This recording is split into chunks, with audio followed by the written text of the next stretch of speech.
Hello, പുതിയൊരു വ്ളോഗിലേക്ക് എല്ലാവർക്കും സ്വാഗതം. അപ്പോൾ കുറച്ച് ദിവസം മുമ്പ് നമ്മുടെ ശിവുവിൻ്റെ സ്കൂളിൽ ആനുവൽ ഡേ ആയിരുന്നു.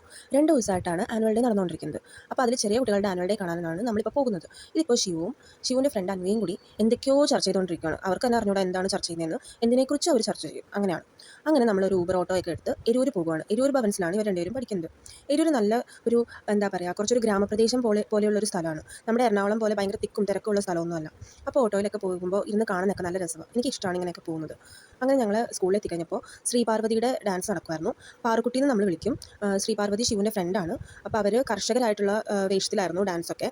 അപ്പോൾ അതൊക്കെ കണ്ടുകൊണ്ട് ഇങ്ങനെ നിൽക്കുമായിരുന്നു. അത് കഴിഞ്ഞ് കഴിഞ്ഞപ്പോഴേക്കും നെക്സ്റ്റ് വന്നത് പൂക്കളും ബട്ടർഫ്ലൈസും ഒക്കെ ആയിട്ടുള്ള ഒരു ടീമായിരുന്നു.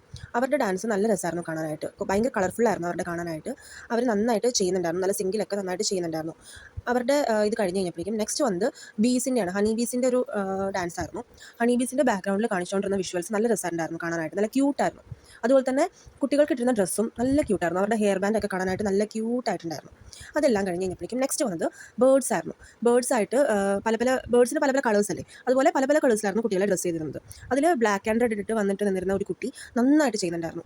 അവരുടെ എന്താ പറയുക, ആ ബോഡി ലാംഗ്വേജും ഇതെല്ലാം കണ്ടു കഴിയുമ്പോൾ തന്നെ നമുക്കറിയാം ഭാവിയിൽ നല്ലൊരു ഡാൻസറായിട്ട് മാറാനുള്ള ഒരു കഴിവുള്ളൊരു കുട്ടിയാണെന്ന് നമുക്ക് കാണുമ്പോൾ തന്നെ ചില കുട്ടികളുടെ പെർഫോമൻസ് കാണുമ്പോൾ നമുക്കങ്ങനെ തോന്നില്ലേ, നന്നായിട്ട് ചെയ്യുന്നുണ്ട്, ഇവരെന്തായാലും വലുതായി കഴിയുമ്പോൾ നല്ലൊരു ഭാവി ഉണ്ടാകും ഇതിൽ എന്നൊക്കെ നമുക്ക് തോന്നില്ലേ. അങ്ങനെ തോന്നിയ ഒരു കുട്ടിയായിരുന്നു ആ ബ്ലാക്ക് ആൻഡ് റെഡ് ഇട്ട് ഫ്രണ്ടിൽ നിന്ന് കളിച്ചുകൊണ്ടിരുന്നത്. നല്ല അടിപൊളിയായിട്ട് കളിക്കുന്നുണ്ടായിരുന്നു. അവർ മാക്സിമം ബേർഡ്സിൻ്റെ തന്നെ സ്റ്റെപ്സ് അതിൽ കാണിക്കുന്ന ബാക്ക്ഗ്രൗണ്ട് കാണിക്കുന്ന പോലെ തന്നെയായിരുന്നു കളിച്ചുകൊണ്ടിരുന്നത്.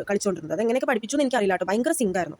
നെക്സ്റ്റ് വന്നത് ബോയ്സ് സെക്ഷനാണ്. അവർ ഇങ്ങനെ കുറേ ആനിമൽസിൻ്റെ ഒക്കെ വേഷം ഇട്ടിട്ടൊക്കെയാണ് കളിച്ചുകൊണ്ടിരുന്നത്. അവർക്ക് എങ്ങനെയാണ് ഈ ഡ്രസ്സ് ഇത്രയും അടിപൊളിയായിട്ട് ഒപ്പിക്കുന്നത് എനിക്കറിയില്ല. ടീച്ചേഴ്സിൻ്റെ പ്രത്യേക ഒരു കഴിവാണത്. അതുപോലെ ഈ കുട്ടികളെ ട്രെയിൻ ചെയ്തെടുക്കുന്നതും ടീച്ചേഴ്സ് തന്നെയാണ്. അവർക്ക് നമുക്ക് സത്യം പറഞ്ഞാൽ അടിപൊളിയായിട്ട് അവർ പഠിപ്പിച്ചിട്ടുണ്ട്. നമുക്ക് അവർക്ക് എത്ര ഇത് പറഞ്ഞാലും നമുക്ക് മതിയാവില്ല, അവരെക്കുറിച്ച് പറഞ്ഞാലും അത്രയും അടിപൊളിയായിട്ടാണ് അവർ പഠിപ്പിച്ചു വെച്ചിരിക്കുന്നത്. പിന്നെ മുഫാസ എന്ന് പറഞ്ഞാൽ പുതിയ മൂവിയിലെ സോങ് ആയിരുന്നു നെക്സ്റ്റ് വന്നത്. അതിൽ ലയൺ കിങ്ങിൻ്റെ ഇതൊക്കെ കാണിച്ചിട്ട് കുട്ടികൾ ലയണായിട്ട് വേഷമൊക്കെ കിട്ടി, അങ്ങനെയൊക്കെയായിരുന്നു.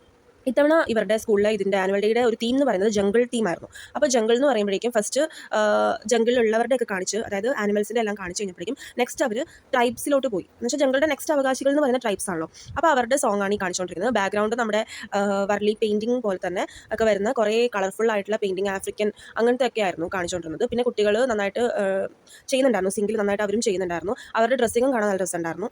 അപ്പോൾ അത് കഴിഞ്ഞ് കഴിഞ്ഞപ്പോഴേക്കും നെക്സ്റ്റ് വന്നത് ബോളിവുഡ് സെക്ഷനായിരുന്നു. ബോളിവുഡ് ഡാൻസിൻ്റെ ഒരു സെക്ഷനായിരുന്നു നെക്സ്റ്റ് വന്നത്. അപ്പോൾ അതിൽ പല പല പണ്ടത്തെ പാട്ടുകളുണ്ടാവില്ലേ ബോളിവുഡിലെ, നല്ല നമുക്ക് ഇപ്പോഴും ഓർത്ത് വെക്കുന്ന നല്ല നല്ല പാട്ടുകൾ, അത് വെച്ചിട്ടായിരുന്നു ഡാൻസ് നടന്നുകൊണ്ടിരുന്നത്. അത് ഫസ്റ്റ് റൗണ്ട് പെയറായിട്ട് വന്നു. പിന്നെ ഇവർ പെൺപിള്ളേർ മാത്രമായിട്ടുള്ള ഒരു സെക്ഷൻ വന്നു. അതിൽ എന്താണെന്ന് വെച്ചാൽ ഇത് ഏക് ദോ തീനാണ് കളിച്ചുകൊണ്ടിരിക്കുന്നത്. നല്ല സൂപ്പർ ഡാൻസ് ആയിരുന്നു. പിള്ളേർ നല്ല അടിപൊളി എനർജിയിലാണ് കളിച്ചുകൊണ്ടിരുന്നത്. പക്ഷേ ഒരേ ഒരു പ്രശ്നം എന്ന് വെച്ച് കഴിഞ്ഞാൽ ഇവർ നമ്മുടെ എന്താ പറയുക, കരോക്കെ വെച്ചിട്ട് ഡാൻസ് കളിക്കുന്ന പോലെയായിരുന്നു ഇതിൽ ചെയ്തുകൊണ്ടിരുന്നത്. ലിറിക്സ് ഒന്നുമില്ല. ലിറിക്സിൽ കുറച്ച് വൾഗാരിറ്റി കൂടി വരും എന്നുള്ളത് കൊണ്ടാവാം അത് അവോയ്ഡ് ചെയ്തിട്ടുണ്ടായിരുന്നു. ഇതെല്ലാം കഴിഞ്ഞിട്ട് ഇതൊരു കലാശക്കൊട്ട് എന്നുള്ള രീതിയിൽ എല്ലാവരും കൂടി വന്നിട്ടുള്ളൊരു ലാസ്റ്റത്തെ ഒരു ഡാൻസ് ആയിരുന്നു. ഈ ബോളിവുഡ് ഡാൻസിൽ ലാസ്റ്റത്തെ ഒരു ഡാൻസ് ആയിരുന്നു ഇത്. ഇതെല്ലാം കണ്ടു കഴിഞ്ഞപ്പോഴേക്കും നമ്മൾ നേരെ വീട്ടിലേക്ക് എത്തി. അത്രേ ഉള്ളൂ. Thank you.